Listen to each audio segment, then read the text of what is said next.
2017 में आपने एक फिनटेक कंपनी का स्टार्टअप का आइडिया सोचा, जी। बट आपने रायपुर को चूज़ किया, तो क्या वजह थी? मजबूरी थी या बहादुरी थी? अम, यंगस्टर्स में और बच्चों में फाइनेंशियल एजुकेशन अभी भी उतना जी, एक पॉपुलर नहीं है, हम जी, कहें तो। जी। आपको क्या लगता है कि किस उम्र में बच्चों को या यंगस्टर्स को फाइनेंशियल एजुकेशन के लिए इंट्रोड्यूस करना चाहिए? आई थिंक आपने बिल्कुल सही कहा कि इंडिया में अवेयरनेस बाकी देशों जितना नहीं है। उसका एक मेन कारण है कि small cap, mid cap, large cap, safety large cap, but depends on उसकी क्या ज़रूरत है। सेविंग, इन्वेस्टिंग, सेव करेंगे तभी इन्वेस्ट करेंगे। सेविंग। बियरिश या bullish in context of Indian market? I am bullish on, hugely bullish on India, वरना मैं देश छोड़ के चला जाता। और 5 ऐसे शेयर्स जिनका फ्यूचर अभी ब्राइट है आने वाले समय में? ये बहुत ही टफ सवाल है।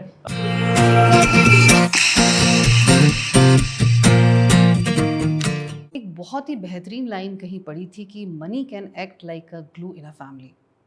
और आज के सिनेरियो की अगर बात करें तो पूरी दुनिया पैसों के बारे में सीख रही है।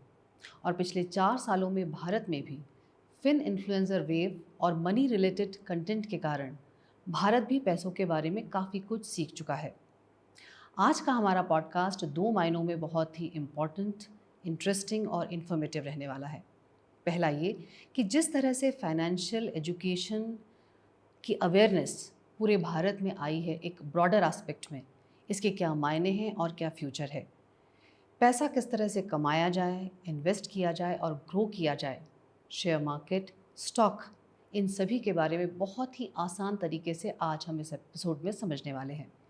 और दूसरा, छत्तीसगढ़ रायपुर का एक नौजवान जिसने 2017 में फिनटेक स्टार्टअप का आइडिया सोचा, लाख मुश्किल के बावजूद अपने इस फैसले पर वो डटा रहा और आज अपनी एक फिनटेक फिनोलॉजी वन के नाम से एक कंपनी शुरू की, जो कि सेबी में पहली छत्तीसगढ़ से रजिस्टर्ड होने वाली कंपनी है। और वो नौजवान है Pranjal Kamra. Welcome to our show Pranjal, and first of all, heartiest congratulations whatever you have achieved so far. It's really commendable.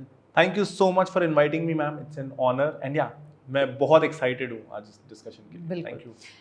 आपने जो 2017 में आपने एक फिनटेक कंपनी का स्टार्टअप का आइडिया सोचा, उस वक्त जब इस सेक्टर का इतनी अवेयरनेस थी नहीं, और जो आइडिया आपका था स्टार्टअप का, उसका अगर देखा जाए तो जो स्कोप था या इंफ्रास्ट्रक्चर जो चाहिए उसके लिए, क्लाइंट चाहिए जो, वो सब मेट्रो सिटीज़ में ज़्यादा अप्रोप्रिएट होता अगर आप वहाँ स्टार्टअप अपना स्टार्ट करते।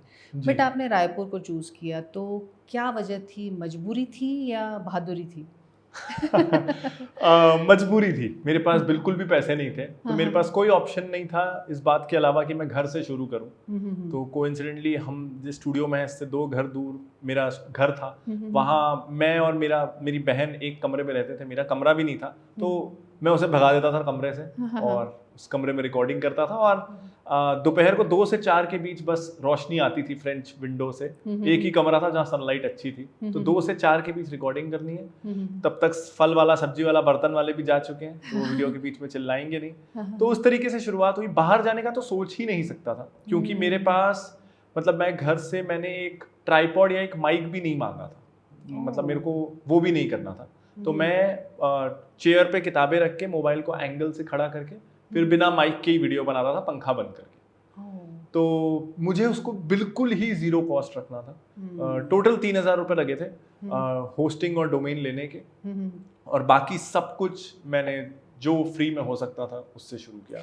और आपने इनिशियली जब जिस तरीके से आप बना रहे थे वो तो आपने बताया, और इनिशियली आपने स्टॉक और म्यूचुअल फंड्स पे कंटेंट वीडियोस बनाना स्टार्ट किया और 60 वीडियोस शुरुआत की आपके, 60 वीडियोस अननोटिस्ड थे। बिल्कुल। और 61th जो वीडियो था तब लोगों ने देखा और आपकी मेहनत को पहचाना। जी। तो क्या ऐसा डिटर्मिनेशन या इंस्पिरेशन था कि आप इतना समय तक एक तो होल्ड रख पाए अपने आप को, जी। इतना फेलियर अगर जी। देख रहे हैं कंटिन्यूसली, जी। और उस 61st एपिसोड में क्या था जो वायरल हुआ? ओके, सो आई थिंक कोई डिटर्मिनेशन नहीं था, it was rather lack of plan B. मैं ये ना करूं तो मैं क्या करूं। हाँ। मुझे कौन सा कोई जॉब दे रहा है, मेरे पास कोई इसके अलावा। बट आप लॉ स्टूडेंट रहे हैं, आपने लॉ किया है। जो मैंने 5 साल का लॉ एक्चुअली फेल होके 6 साल में किया है। ओके। तो मुझे तो जॉब मिलना नहीं था। तो हालांकि माँ पापा कहते रहते थे कि हमारी जो जान पहचान है वहां से हम लगवा देते हैं, ऐसा कर देते हैं, लेकिन मुझे उसमें बड़ी बंदिश फील होती फिर कि अब उन्होंने लगवाया है, मैं डिसअपॉइंट तो नहीं कर रहा हूँ, रिश्ते खराब तो नहीं करूंगा उनके प्रोफेशनल रिलेशनशिप। अरे बर्डन फील होता है। तो मुझे वो करना नहीं था और कोई मुझे वैसे जॉब दे नहीं रहा था, तो मेरे पास कोई ऑप्शन ही नहीं था। And which I thank God कि थैंक यू कोई ऑप्शन नहीं था, वरना शायद मैं जो 8-10 महीने का स्ट्रगल था वो नहीं झेलता, क्योंकि बहुत प्रेशर था, मेरी पढ़ाई खत्म हो चुकी थी, हर कोई रिलेटिव्स पूछते रहे, वो रिलेटिव्स जिनके कभी फोन नहीं आते थे उस समय जरूर फोन आते थे, पता नहीं कि क्या आपका बेटा क्या कर रहा है। हाँ, तो वो प्रेशर फील होता था बहुत। लेकिन थैंकफुली कोई प्लान नहीं था, कोई प्लान भी नहीं था, मुझे जॉब नहीं मिल रहा था, तो इस कारण शुरू हुआ। और वो जो वीडियो जिसके कारण वायरल हुआ, आई थिंक 2 पहलू हैं इसके, कि मैं जब 60 वीडियोस मेरे नहीं चले तो आई वाज इम्प्रूविंग कॉन्स्टेंटली। मैं और अच्छे थंबनेल बनाना सीख रहा था, मैं अच्छे से बोलना सीख रहा था, मैं एसईओ करना सीख रहा था।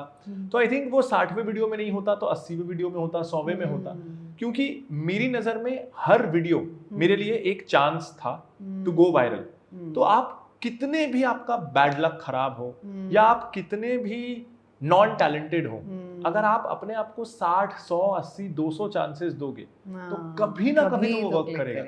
द प्रॉब्लम इज कि हम खुद को चांसेस नहीं देते ज्यादा, और हम जितनी चांसेस देंगे, मैं खुद को मानता हूँ कि मैं कोई बहुत इंटेलिजेंट नहीं हूँ, आई एम बिलो एवरेज, लेकिन अगर मैं सेम चीज रोज 8-10 महीने कर रहा हूँ तो मैं एक एवरेज इंसान से बेहतर हो जाऊंगा जो उस चीज को हफ्ते में एक बार कर रहा है, by sheer number of hours. तो वो कर करके आई थिंक वो होना ही था कभी ना कभी। और जहां तक वो वीडियो मुझे ध्यान है, वो वीडियो था जैसे कोविड के आसपास बिटकॉइन का बहुत बबल था, वैसे ही बबल 2017 में भी था। तो मैंने उस वीडियो में ये कहा था कि मुझे ये बबल लगता है, मुझे बिटकॉइन की कोई इंट्रिंसिक वैल्यू नहीं लगती, तो ये जितना बड़ा है मेरी समझ ये कहती है कि ये गिरेगा और काफी गिरेगा, 6 महीने में गिरेगा, साल भर में गिरेगा, कल गिरेगा, मुझे नहीं पता, लेकिन probability to fall is much more than probability to rise. And as luck would happen 15 दिन में इट करेक्टेड बाय 50%, वो आधा हो गया। एंड फिर वो व्हाट्सएप में वीडियो चलने लगा कि इस बंदे ने प्रिडिक्ट कर दिया था कि बिटकॉइन गिरने वाला है। तो आई थिंक वो एक शेयर लक फैक्टर था कि वो वीडियो वायरल हुआ। And coincidentally next month I made a video जिसमें मैंने कहा कि स्मॉल कैप और मिड कैप में बबल है, अगेन मुझे नहीं पता कब गिरेगा, लेकिन गिरेगा, 6 महीने, साल भर, 2 साल, और वो भी हो गया। And with in 2 months small cap में 30% करेक्शन आ गया। तो जब बैक टू बैक 2 ऐसे वीडियो आ गए तो शायद पीपल स्टार्टेड थिंकिंग कि it's not a fluke.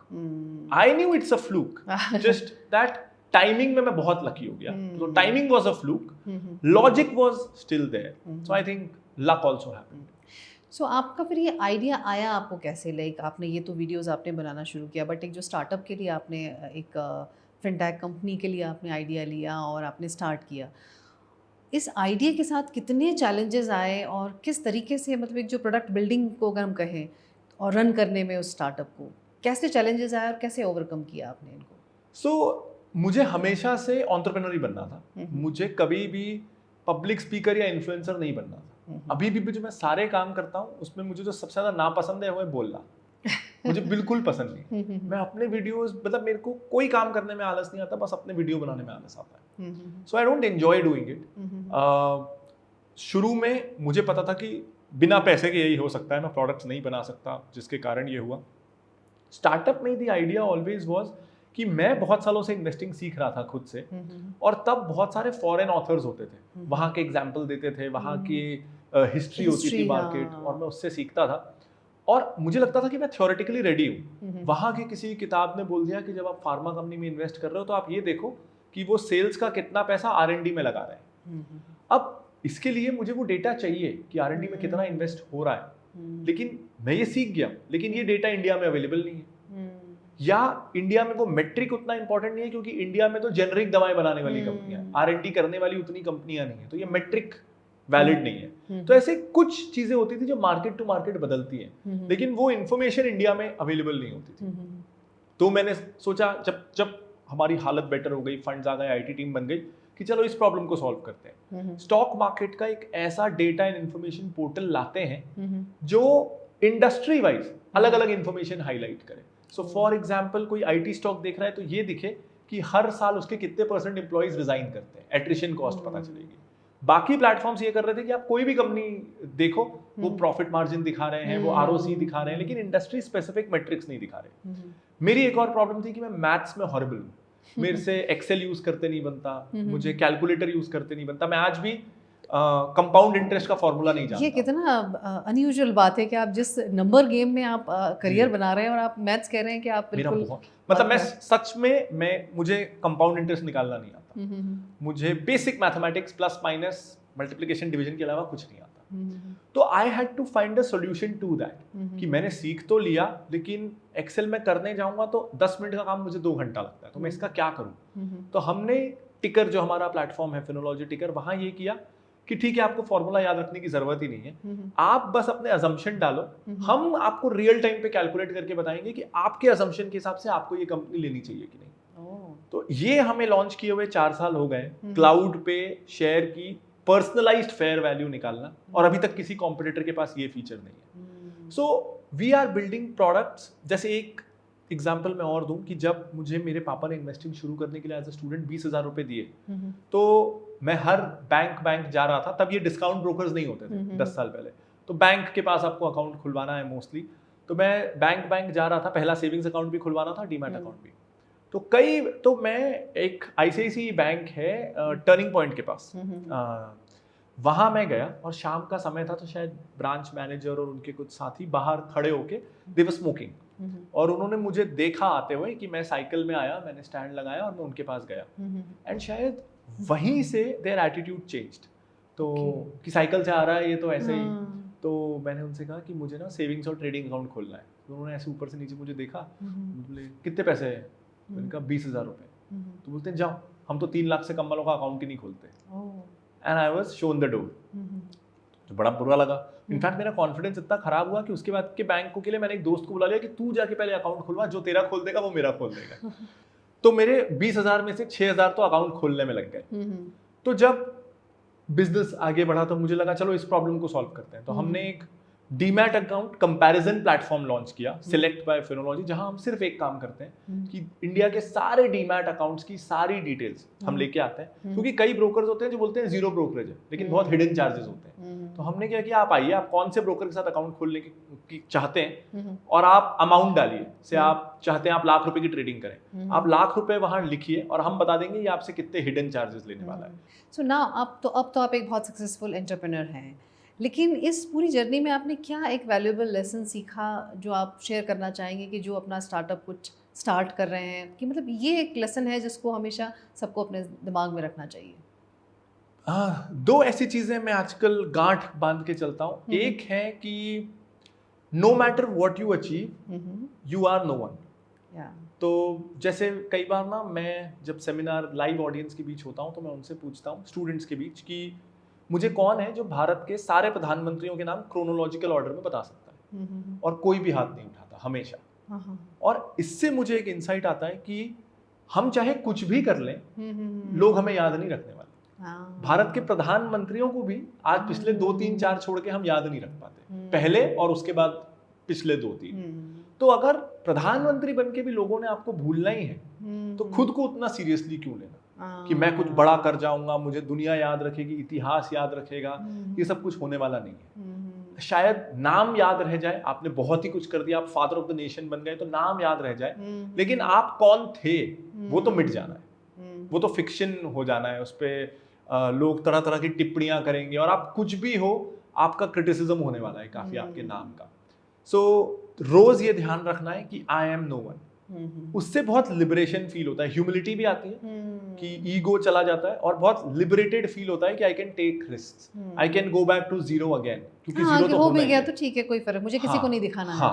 So that is one. And second is कि बहुत बार जब हम एंटरप्रेन्योरशिप में पहला सक्सेस देखते हैं, तो वी फील कि मुझे मेरे हार्डवर्क का फल मिला, एंड द ट्रूथ इज कि a lot of things have to come together. बहुत चीजें साथ आनी होती हैं कुछ अच्छा होने के लिए, अच्छी टाइमिंग, अच्छा लक, अच्छे लोग, अच्छा आइडिया, अच्छा एग्जीक्यूशन, बहुत सारी चीजें, कुछ हद तक गवर्नमेंट सपोर्ट, इंफ्रास्ट्रक्चर सपोर्ट, बहुत सारी चीजें एक साथ होती हैं। तो सक्सेस का क्रेडिट खुद को ना देना, एक कलेक्टिव एफर्ट होता है हमेशा, तो उस क्रेडिट को बांट पाना, और आप आपकी टीम के बिना कुछ नहीं हो, so your team is everything, so team का ध्यान रखना उस तरीके से। तो ये 2-3 चीजें हैं जो अब मैं बहुत ध्यान रखता हूँ। प्रांजल, जब आपने इस सेक्टर में शुरुआत की उस वक्त तक इतना ब्रॉडर एस्पेक्ट में अवेयरनेस नहीं थी। बाहर की कंट्रीज़ की बात करें तो वहाँ पर थी, लेकिन अभी भी अगर देखा जाए तो इंडिया में यंगस्टर्स में और बच्चों में फाइनेंशियल एजुकेशन अभी भी उतना एक पॉपुलर नहीं है, हम कहें तो।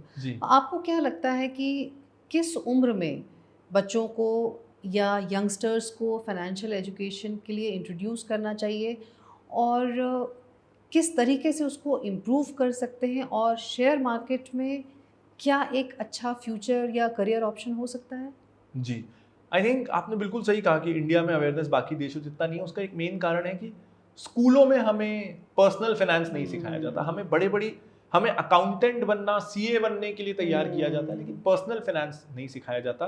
And I am so glad नहीं सिखाया जाता, वरना हम क्या करेंगे।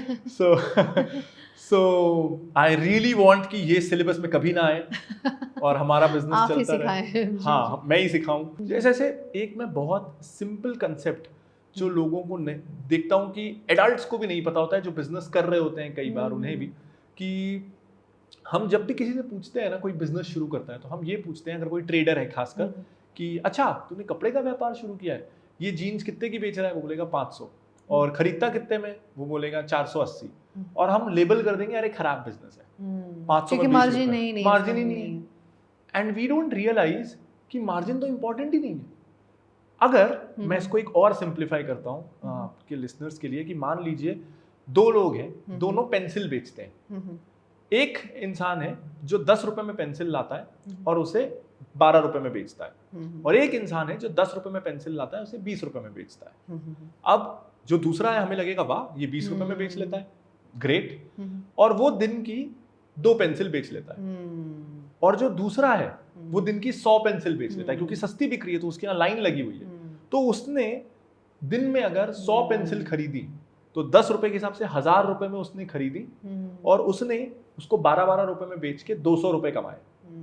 तो उसने दिन भर में 200 रुपए कमा लिए 1000 रुपए लगा के, लेकिन दूसरे वाले ने दिन भर में केवल 20 ही रुपए कमाए।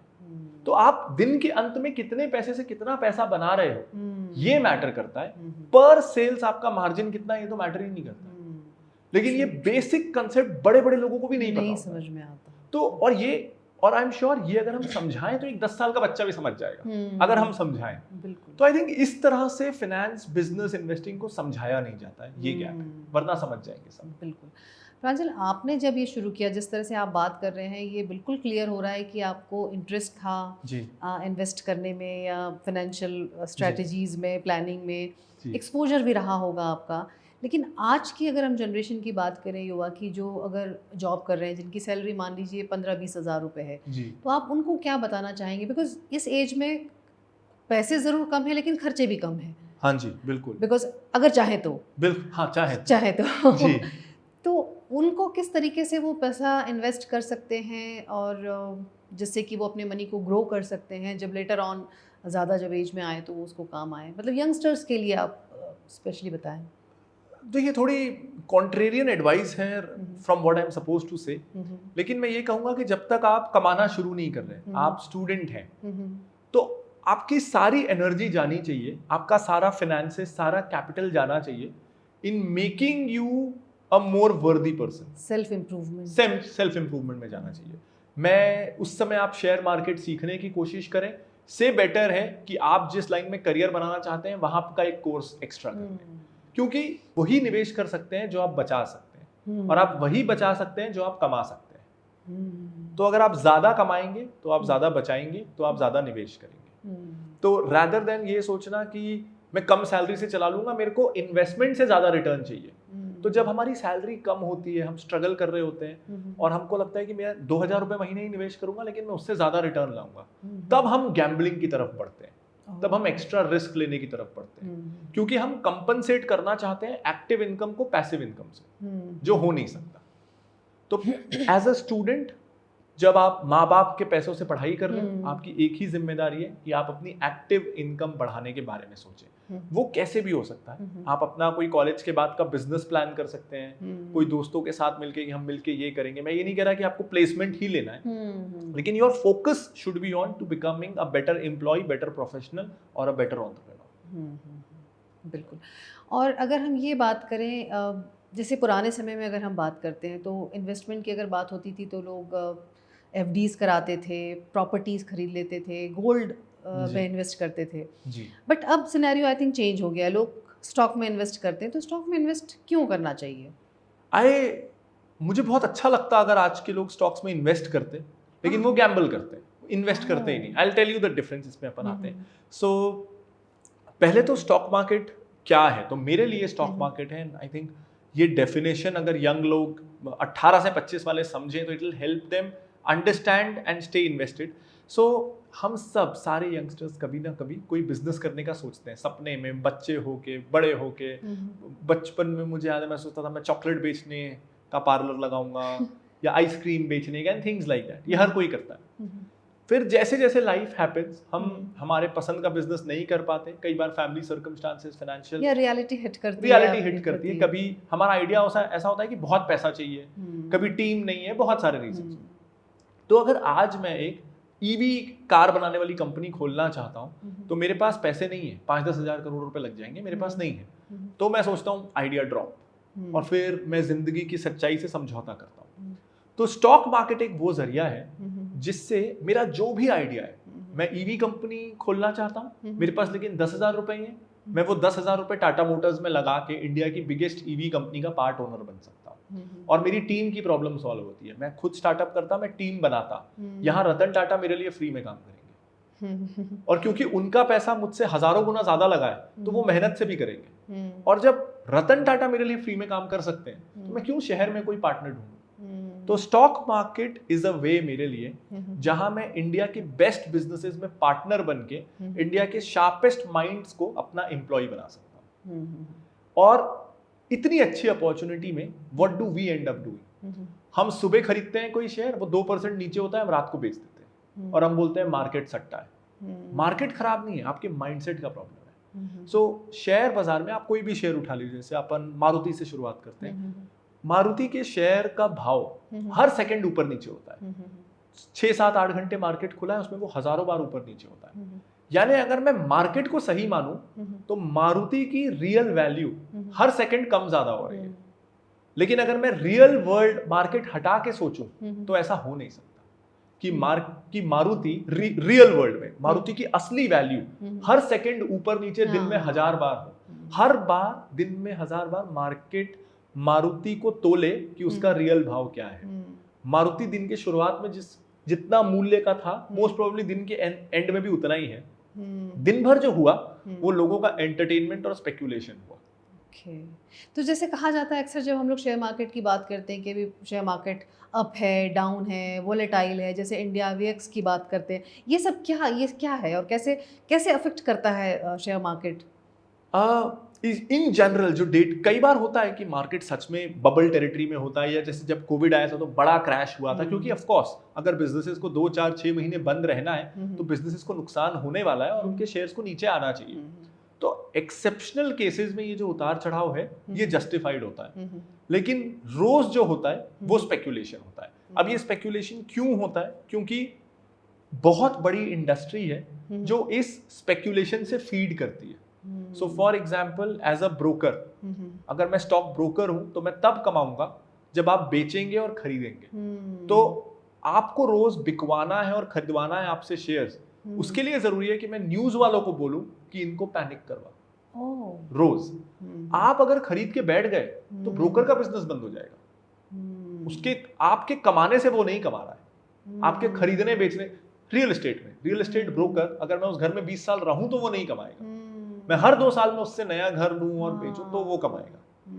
तो ब्रोकर ये कभी नहीं चाहता कि आप लेके बैठे रहें।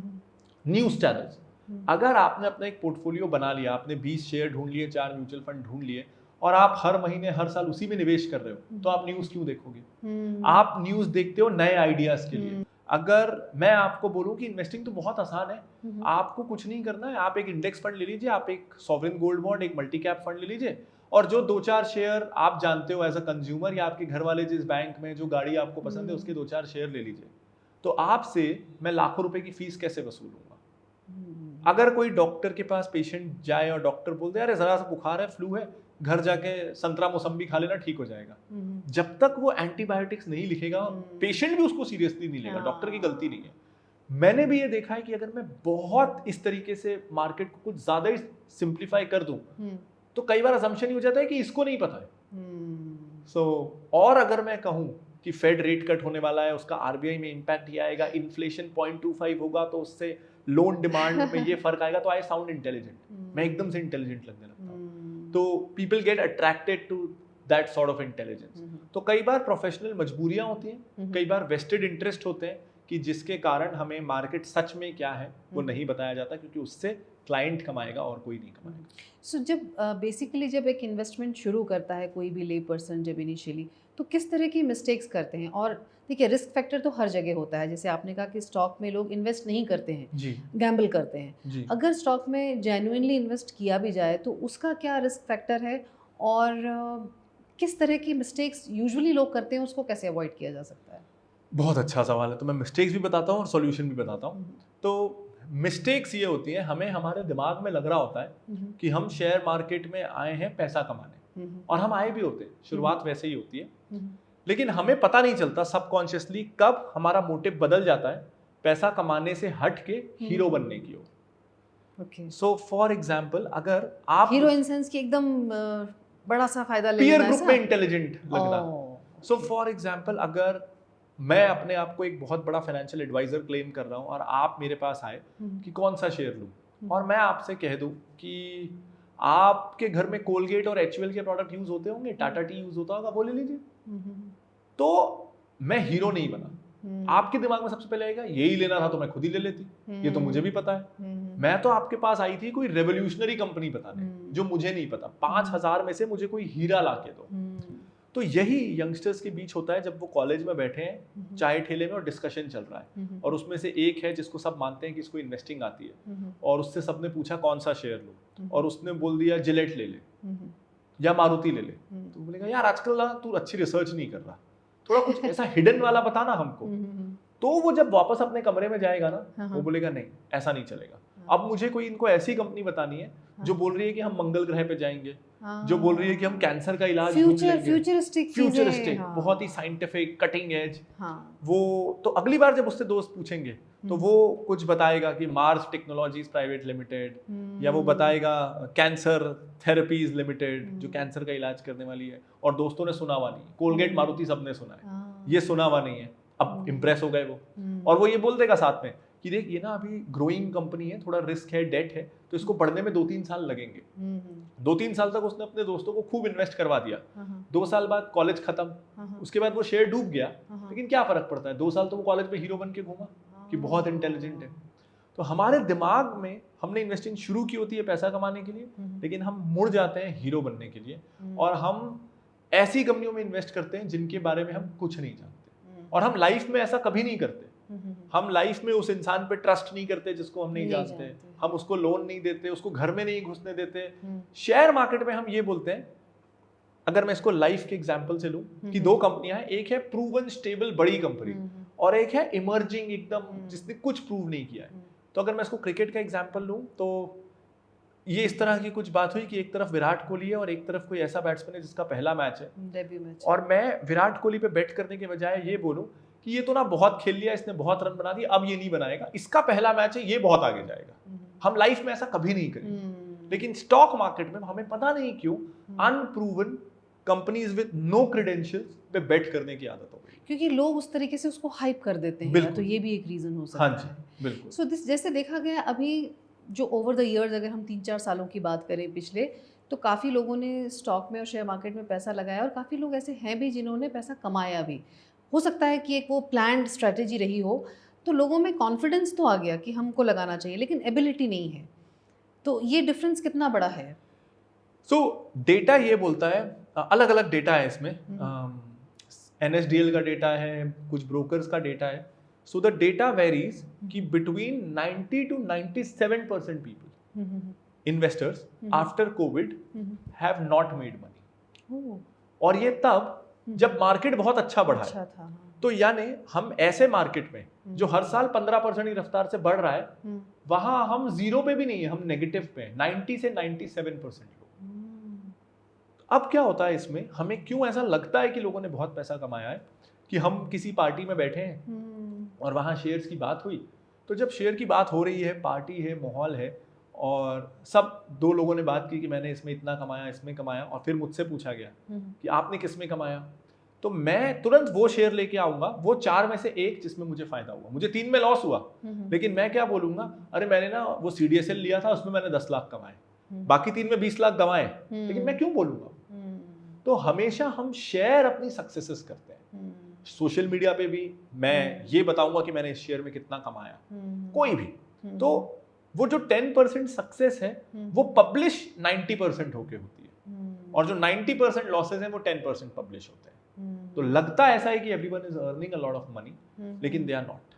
सो सही तरीका क्या है कि मनी को हम कैसे इन्वेस्ट करें, कैसे ग्रो करें, मल्टीप्लाई करें, और क्या ये पॉसिबल है कि इन्वेस्ट कर रहे हैं और मल्टीप्लाई कर ले हम कुछ ही सालों में, इस तरह से कोई एक क्या स्ट्रैटेजी होनी चाहिए, पर्सनल फाइनेंस स्ट्रैटेजी या प्लानिंग? जी, तो स्पेसिफिकली अगर किसी को स्टॉक्स में इन्वेस्ट करना है, पहले तो करना चाहिए कि नहीं करना जरूरी नहीं है, हर किसी को तो करना भी नहीं चाहिए, लेकिन मैं कहूँ अगर कोई कर ही रहा है और उसको करने की इच्छा है, तो stock investing is very simple. जैसे हम जिंदगी जीते हैं वैसे इन्वेस्टिंग करनी है। तो फॉर एग्जाम्पल मुझे कई बार लगता है कि हम एक शर्ट या एक फुटवेयर खरीदने में ज़्यादा रिसर्च करते हैं एक स्टॉक खरीदने के बजाय। हम 4 दुकानों में जाते हैं, हम फैब्रिक का फील लेते हैं, फिटिंग देखते हैं, प्राइस कंपेयर करते हैं। हम मार्केट में ये नहीं करते हैं। और वो क्यों नहीं करते हैं? क्योंकि हम कंपनियां हैं ऐसी चुनते हैं जिनको हम एनालाइज कर ही नहीं सकते। तो अगर मैं जिंदगी भर टी-शर्ट्स खरीदा हूँ और मुझे कोई बोले चलो आज वाटर प्यूरिफायर खरीदते हैं, तो मैं जितने कॉन्फिडेंस से टी-शर्ट खरीदता हूँ उतने कॉन्फिडेंस से मैं वाटर प्यूरिफायर नहीं खरीद सकता। मैं वो पहली बार कर रहा हूँ। सॉरी टू इंटरप्ट, जैसे आपने कहा कि अगर हम एक शर्ट लेने जा रहे हैं तो हम बहुत सारी रिसर्च करते हैं कि फैब्रिक देखते हैं, फिटिंग देखते हैं, ब्रांड देखते हैं, कंपनीज में नहीं करते। बट ये कैसे पॉसिबल है कि हम कंपनी की रिसर्च कर पाएँ? जी, और स्पेशली अगर हम कॉन्टेक्स्ट बात करें शेयर मार्केट के हिसाब से, तो क्या ऐसी चीज़ें हैं जिनको हमें ध्यान रखना चाहिए रिसर्च के दौरान? जी, तो सबसे पहले तो आपकी रिसर्च आधी, क्योंकि हम यहाँ बिगिनर्स की बात कर रहे हैं जो बहुत बड़े फाइनेंशियल एक्सपर्ट्स नहीं हैं, तो ये अप्रोच उनके लिए बहुत काम करता है। We should start with companies जिसके या तो हम कंज्यूमर हैं जिस सेक्टर के, या जिस सेक्टर में हमारा पैशन है। जैसे कई कॉलेज गोइंग लड़कों को बाइक्स का शौक होता है, कार्स तो उनसे ज्यादा एक सीए नहीं बता सकता कि रॉयल एनफील्ड का फ्यूचर अच्छा है कि बजाज का फ्यूचर अच्छा है, because they are the customers. अगर कोई शॉपिंग मॉल जाता है तो वो बता सकता है कि इस ब्रांड के कपड़े इस ब्रांड के कपड़ों से ज्यादा क्यों चल रहे हैं। वो फाइनेंशियल स्टेटमेंट्स में नहीं दिखेगा। नायका ने क्या ऐसा डिफरेंट किया कि वो अचानक से एक मार्केट आ गया, वो एक सीए नहीं बता सकता। तो स्टार्ट विद जिसके आप कंज्यूमर हो, जो आपका पैशन है, या जिस इंडस्ट्री या सेक्टर में आप जॉब करते हो। और होता उल्टा है, एक डॉक्टर आईटी स्टॉक लेगा, एक आईटी एम्प्लॉय हमेशा फार्मा वाला स्टॉक लेगा, और दोनों को कोई क्लू नहीं है। अब ये इसलिए होता है कि एक डॉक्टर फार्मा इंडस्ट्री की डार्क साइड्स भी जानता है, तो उसे क्या लगता है यहाँ तो सब खराब है, मैं वो इंडस्ट्री में इन्वेस्ट करता हूँ वहां सब अच्छे हैं, वहां भी सब उतना ही खराब है, वहां का पता नहीं है। ठीक बात है। तो मैं कई बैंक एम्प्लॉय से जब बात करता हूँ तो वो मुझे इनसाइट्स देते हैं कि आजकल ना वो बैंक क्रेडिट कार्ड बहुत बेच रहा है, ये बैंक से ना हमको इंश्योरेंस बेचने में बहुत टक्कर लेनी पड़ती है। और फिर मैं उनसे पूछता हूँ तो आप इन्वेस्ट क्यों नहीं कर लेते उस बैंक में? और वो कहते हैं नहीं, हमने तो आईटी में इन्वेस्ट किया है। तो जब तक हम दुनिया में उस चीज, जैसे हम बिजनेस किस चीज का करते हैं जिसके बारे में हमको आइडिया है, हम ऐसे ही उठ के किसी भी इंडस्ट्री में बिजनेस नहीं खोलते। तो स्टॉक मार्केट भी you are investing in a business, तो you will invest in something that you know, आपके घर में आप by hobby, by consuming, by job, things like that. एक बार ये हो गया तो बहुत हद तक फाइनेंशियल स्टेटमेंट एनालिसिस की जरूरत कम हो गई। उसमें फिर जब आप फाइनेंशियल स्टेटमेंट एनालिसिस में आओगे तो कुछ बेसिक्स हैं जो अगेन रियल लाइफ में है, कि मैं अगर किसी को उधार दे रहा हूँ या अगर किसी के साथ मैं पार्टनरशिप में आ रहा हूँ, तो मैं पहली चीज ये देखता हूँ कि ये पैसा लौटा पाएगा कि नहीं, इसने और कितने लोगों से पैसा उठाया हुआ है, कितना कर्जा है, इसकी हिस्ट्री क्या है, बेसिक। वही कंपनी के साथ करना है। हमें देखना है कंपनी का ओनर कौन है, उसकी पास्ट हिस्ट्री क्या है, उस पर कितने इनकम टैक्स छापे पड़े हैं, कितने लीगल केसेस हैं, बेसिक ट्रैक रिकॉर्ड जो हम इंडिविजुअल का करते हैं, उस कंपनी में कितना कर्जा है, वो पटा सकेगा कि नहीं। उसके बाद हम ये देख लेते हैं कि वो कितना पैसा कमा रहा है, उसकी सेल्स क्या है, प्रॉफिट क्या है, वो बढ़ रहा है कि नहीं, बिल्कुल बेसिक्स।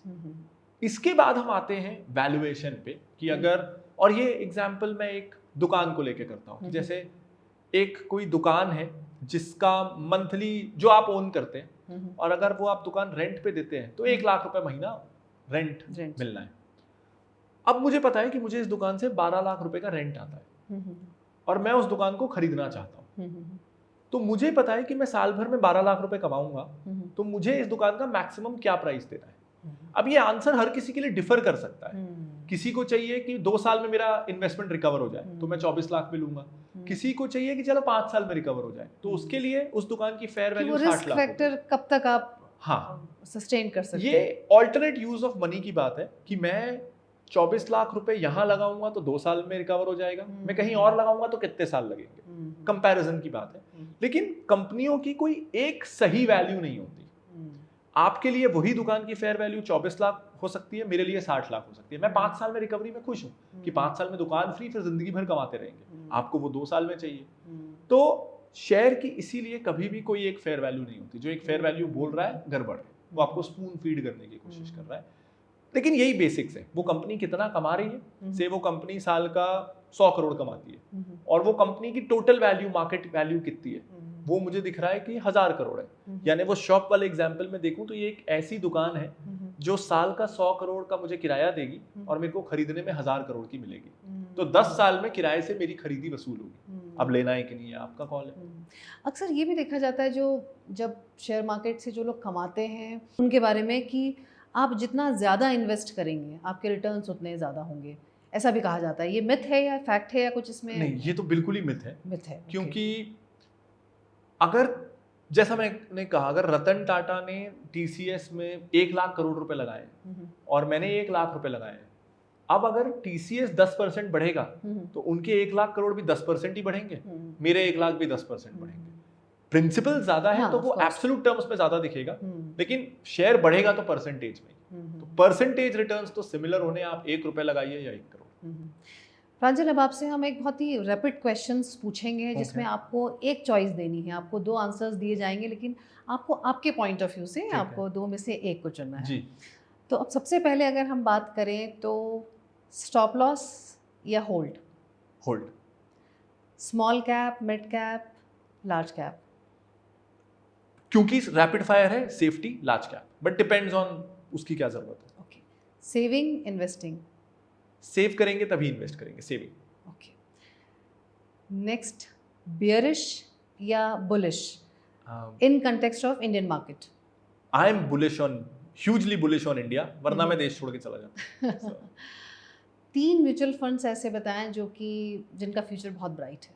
जी, तो अगेन जब भी म्यूचुअल फंड रिकमेंड करना, ये थोड़ा रेगुलेटरी एरिया हो जाता है जहाँ risk profile, goals, but in general मुझे जो कैटेगरीज पसंद है मैं वो बता देता हूँ। जैसे एक मुझे इंडेक्स फंड, लार्ज और मिड कैप का मिक्स इंडेक्स फंड, थोड़े ब्रॉड इंडेक्स फंड्स मुझे बहुत पसंद है। आई थिंक आप इंडेक्स फंड में इन्वेस्ट करोगे तो आप मार्केट को अंडर परफॉर्म नहीं करते हो, सो दैट्स गुड। एक मेरा फेवरेट फंड हमेशा से फ्लेक्सी कैप कैटेगरी में रहा है, Parag Parekh flexi cap. Parag Parekh flexi cap fund, I really like how पिछले 10 सालों में उन्होंने रिस्क मैनेजमेंट किया है और उसके साथ में अल्फा जनरेट किया है, सो दैट्स वेरी गुड। और तीसरा फंड बहुत सब्जेक्टिव हो जाता है। अगर कोई यंग है तो मैं उसे कहूंगा ठीक है स्मॉल कैप एक्सपोजर ले लो। अगर कोई थोड़ा एजेड है तो मैं कहूंगा ठीक है मिड कैप स्मॉल कैप से दूर रहो, आप एक और लार्ज कैप फंड ले लो या एक ELSS फंड ले लो। अगर आप में डिसिप्लिन नहीं है, अगर आपने ELSS ले लिया, जो पैसा आपने डाला आप 3 साल निकाल ही नहीं सकते। तो टैक्स प्लानिंग के लिए ना सही, डिसिप्लिन के लिए ELSS फंड ले लो। और 5 ऐसे शेयर्स जिनका फ्यूचर अभी ब्राइट है आने वाले समय में? ये बहुत ही टफ सवाल है। सो जब मैं कोई शेयर सोचता हूं तो मैं बहुत बायस्ड हूं, क्योंकि मेरे को भी 5000 में से शायद 100, 150, 200 कंपनियां जिनके बारे में मैं जानता हूं। मोस्ट सेक्टर्स जैसे engineering, power, oil, infra, telecom को मैं छूता नहीं हूं, मुझे समझता नहीं है। सो आई इन्वेस्ट इन, इसको भी मैं बहुत ही कॉमन सेंस तरीके से आंसर करना चाहूँगा कि ऐसी क्या चीज़ें हैं जो हमें पता है कि भारत में इट्स ऑलमोस्ट अ ब्लाइंड बेट की होने वाली है। तो ऐसी एक बेट जो मुझे समझ में आती है कि आज जितने लोगों के पास एसी है, आज से 10 साल बाद भारत में एसी बहुत ज्यादा बढ़ने वाले हैं। हम 10 साल पीछे भी देखें तो एसी नहीं होते थे, बहुत कम होते थे। आज बहुत एसी बढ़ गए। ये 10 साल में लगभग हर घर में एसी होने वाले हैं। तो it's a blind bet for me. अगर मैं किसी भी बच्चे से भी पूछूं कि एसी 10 साल बाद ज्यादा होंगे कि कम होंगे, आंसर क्लियर है। तो वाइट गुड कंपनीज आई रियली लाइक, जो डिश वॉशर्स बना रही हैं। जैसे जैसे लेबर भी महंगा होगा, हाउस हेल्प्स हायर करना डिफिकल्ट होगा, डिस्पोजेबल इनकम बढ़ेगी, तो washing machines, premium front load washing machine, top load से हटके हम फ्रंट लोड पे आएंगे। Single door double door refrigerator से हम फ्रेंच डोर रेफ्रिजरेटर्स में आएंगे। हम ज़्यादा, आज से जब मेरे बचपन में टीवी का एवरेज साइज होता था 21 इंच, अब हम 50-55 तक तो पहुंच गए हैं। तो bigger and bigger TV screens आने वाले हैं, ये होना ही है। सो ये बहुत ही ब्लाइंड बेट्स हैं इन कंपनी। और एक बार मैं जब सेक्टर चुन लेता हूँ तो देन आई लुक फॉर कि लीडर कौन है, इसमें बेस्ट कौन है। मुझे तीसरे चौथे पांचवा वो अच्छा करेगा, वो अंडरडॉग है, ये फिल्म नहीं चल रही है। यहाँ तो जो बड़ा तगड़ा कैपिटलिस्ट है आप उसके साथ ही रहो। यहाँ उस पे पैसा मत, क्योंकि आप खुद अभी अपनी लाइफ सहेजने की कोशिश कर रहे हो, तो आप लंगड़े का सहारा नहीं लेना चाहोगे जो अभी खुद नहीं दौड़ पा रहा, अगर वो रेस में है। तो आई वांट जो मार्केट लीडर है, मैं हमेशा उन सेक्टर्स में मार्केट लीडर्स के साथ रहता हूँ। तो ये एक सेक्टर मुझे बहुत अच्छा लगता है। Another sector is financial products की डिमांड। तो इंडिया में अभी मेरे दादाजी को मैंने हमेशा सुना है ये बोलते हुए कि 1 रुपए भी उधारी मत लो कभी भी। Indians were known to be savers, and सिर्फ कुछ बिजनेस वाले लोन लेते थे, वरना एक आम हिंदुस्तानी परिवार कर्जा नहीं लेता था। लेकिन अब ये डिजिटल लोन्स, इंस्टेंट लोन्स के चक्कर में आज की generation is more comfortable with loans. तो मुझे ये अगेन अब ब्लाइंड बेट है कि क्रेडिट कार्ड्स बढ़ने वाले हैं, वर्चुअल कार्ड्स बढ़ने वाले हैं, इंस्टेंट लोन्स बढ़ने वाले हैं, हम ज्यादा house loan, car loan, disposable loans लेने वाले हैं, एजुकेशनल लोन्स। ये ब्लाइंड बेट्स हैं। तो दिस इज अनदर थीम जिस पे मैं बहुत ज्यादा बुलिश हूँ कि ये तो होने ही वाला है। तो आई थिंक अभी अगेन अनदर थीम है कि हम ज्यादा अब म्यूचुअल फंड्स को लेके कंफर्टेबल हो रहे हैं। आपने कहा कि आजकल का यूथ ज्यादा अवेयर है, ज्यादा इन्वेस्ट कर रहा है, तो brokers will have a good time, stock exchanges will have a good time, mutual funds, हम ज्यादा हेल्थ इंश्योरेंस, लाइफ इंश्योरेंस के प्रति जागरूक हुए हैं, तो हम लाइफ इंश्योरेंस, हेल्थ इंश्योरेंस लेने वाले हैं ज्यादा। सो आई थिंक ये सारे मेरे लिए लो हैंगिंग फ्रूट्स हैं। मैं ये नहीं कहूंगा कि यही सेक्टर्स में इन्वेस्ट करना चाहिए, बट आपको जिन फील्ड्स की नॉलेज है वहां भी डेफिनेटली कुछ ऐसे लो हैंगिंग फ्रूट्स हैं। फैशन में हमें पता है कि अब जो मैं पहले जब मैं स्कूल जाता था तो मैं देखता था कि शॉपिंग मतलब पंडरी का बाजार होता था, कपड़ा बाजार। That has changed. आज हम अंबुजा मॉल जा रहे हैं और शॉपिंग मतलब मॉल होता है। जब तक आपको बहुत ज्यादा कस्टमाइज्ड कपड़े फॉर फेस्टिवल्स नहीं चाहिए, आप यहाँ नहीं आते, डेली शॉपिंग नहीं हो रही है। सो ये एक ट्रेंड बदला है। तो इस तरह से अक्रॉस सेक्टर्स वो ट्रेंड्स दिखते हैं। 3 आप बेसिक इन्वेस्टमेंट टिप्स अगर बताना चाहें व्यूअर्स को। ओके, सो पहला जो अपन ने थ्रू आउट डिस्कस किया, invest in what you know. दूसरा, understand that you will go wrong. दुनिया के बेस्ट इन्वेस्टर्स के भी 10 में से 4 टिप्स गलत होते हैं, तो they are also successful 60% of the times. इसको कंपनसेट किया जाता है डाइवर्सिफाई करके। सो आई थिंक डाइवर्सिफाई करना है, बिल्कुल भी ये कॉन्फिडेंट नहीं होना है कि I know what I am doing, क्योंकि you are not the owner of the company and the owner will never tell you everything about the company, so you don't know what you are doing. इसलिए diversify.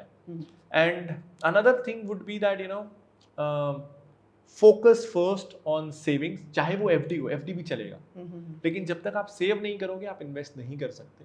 तो पहले savings, क्योंकि savings will also help you in unexpected circumstances. Market crash हो गया, आपका capital खराब हो जाएगा, लेकिन पैसा सेव एफडी में है, मजबूरी में, मुश्किल में काम आएगा। तो वो लास्ट क्वेश्चन यही है कि एफडीज या म्यूचुअल फंड्स। सो ये इन प्रोडक्ट्स के यूज केसेस अलग अलग हैं। एक है आपकी पैसे को सुरक्षित रखने के लिए, और एक है महंगाई को बीट करने के लिए। तो मैं कहूँगा पहले एफडी, एक आपके 6 महीनों का खर्चा अगर एफडी में आ गया, उसके बाद का amount mutual fund. Thank you so much Pranjal, आप इस शो में आए और आपने इतनी सिंपल और कारगर तरीके से शेयर मार्केट को सिंप्लीफाई किया है कि आई एम श्योर हमारे व्यूअर्स को बहुत अच्छे से समझ में आया होगा। और इवन हमें भी, आज जो शेयर मार्केट के बारे में जानते थे, लेकिन इतना डिटेल में और इतने इंसाइट्स जो आपने दिए हैं वो बहुत ही यूज़फुल थे। Thank you So, so thank much you ma'am, so- credit goes to you कि आपने फ्लो ऐसा किया कि इट लेड टू गुड तो answer. Thank you so much Pranjal कि आप इस प्रोग्राम में आए और इतना सिंपल वे में आपने सारी शेयर मार्केट्स के इंसाइट्स हमारे साथ शेयर की। Thank you so much ma'am. आपका भी बहुत बहुत धन्यवाद कि आप हमारे इस चैनल को पसंद कर रहे हैं और इतना प्यार दे रहे हैं। और अगर आपको ऐसे कोई टॉपिक्स हैं जिसके बारे में आप एक्सपर्ट से जानना चाहते हैं तो हमें कमेंट बॉक्स में ज़रूर बताएं, और साथ ही हमारे चैनल को लाइक, कमेंट और सब्सक्राइब करना ना भूलें। अगले एपिसोड में फिर होगी मुलाकात। Till then